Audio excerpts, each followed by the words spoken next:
Personal story segment time. Former Al-Qaeda recruiter and propagandist, now back in the American fold. His name is Jesse Morton. While he worked for Al-Qaeda, they called him Yunus Abdullah Muhammad.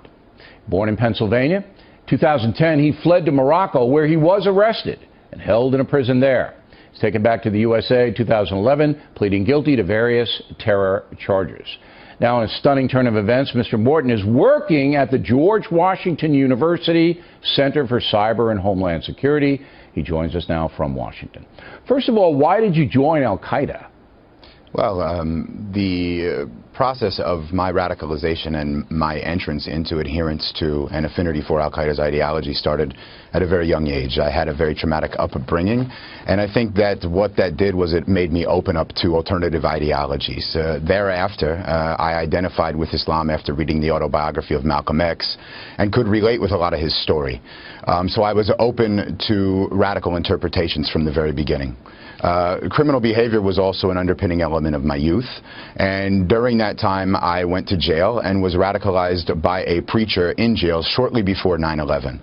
So by the time 9/11 happened, I had sort of a natural inclination to adopt the worldview of the jihadist. It gave me an opportunity to express my rage and frustration through a countercultural movement, albeit a violent one.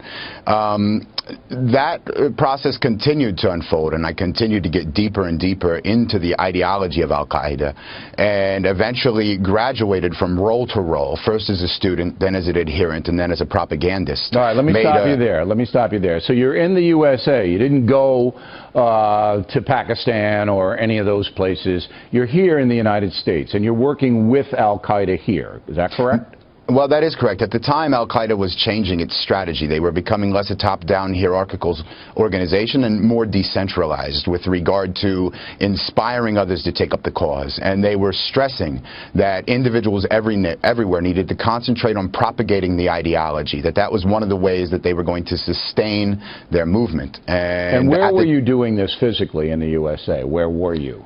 I was in New York City. I started working on behalf of the Salafi jihadist ideology and propagating it in about 2004.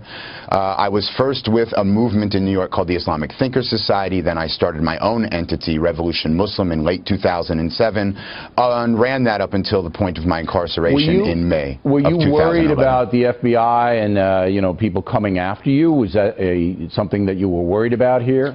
Well, it was quite obvious that we were certainly under investigation, but we carefully attempted to toe the line between free and illegal speech. And so we believed that we were within the legal realm of the law. And so, of course, we knew we were being monitored, but I think that when you're so drunk on an ideology and committed to a cause, the risk associated with activism becomes something that you actually enjoy, believe it or not. The cat and mouse game. So then they got you. All right, you went to Morocco, they pick you up there, they bring you back. What did you serve? How much time? Well, originally I was sentenced to 11.5 years. I was picked up in May of 2011, shortly after Osama bin Laden was killed.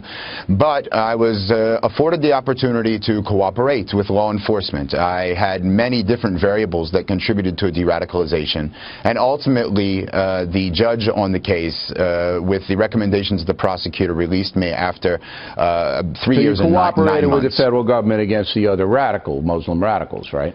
Well, after I determined that the ideology I held was completely false, there were still factions of the network that were continuing to reach out to me. On top of that, I had analytical analysis that was able to make a contribution in how we assess risk. I also so you helped against the jihad. You helped in a variety in many of ways. Different capacities, yes. So they cut you some slack. And now what are you doing at George Washington University? Well, upon my release, a lot of statements were coming from politicians like the President, from the House and Homeland Security Committee, from different factions of the policy community and the counterterrorism community generally about the value of former extremists.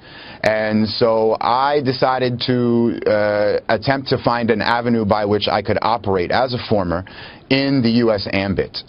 Program on Extremism is doing some of the best work in the field of countering violent extremism and educating the public and policymakers about that. And I found it an ideal home. After a long process, I was hired, and I've been given an enormous opportunity. So now you're with the good guys. Absolutely. I mean, my worldview has totally changed. Now I think rationally. This story is amazing, Mr. Morton, on two levels. Number one, redemption. which Yes. we believe in here very much.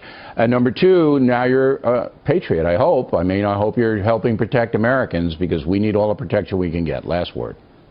I think at the end of the day, you're right. I mean, I was able to realize the value of the American system. I realize now today that it's not just about who they are, it's about who we are, and That's that right. we have a system of life that is in many ways provable. And one can look at it from a factual status and see that the American system, democracy, liberalism, and freedom is a way that liberates everybody. Thank you, Mr. Morton. Fascinating story. Good luck to you. Thank you very much. Islam as a religion is a lie wrapped with some facts and truths.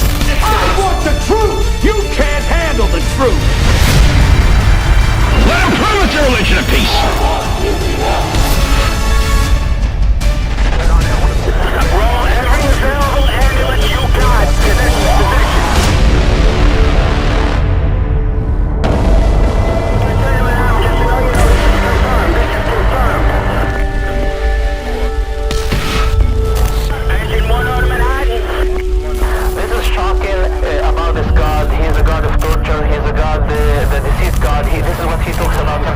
There's a bomb going off, or a car going up in flames, and it's Muslims screaming for the blood of Christians, or Jews, or anyone they hate.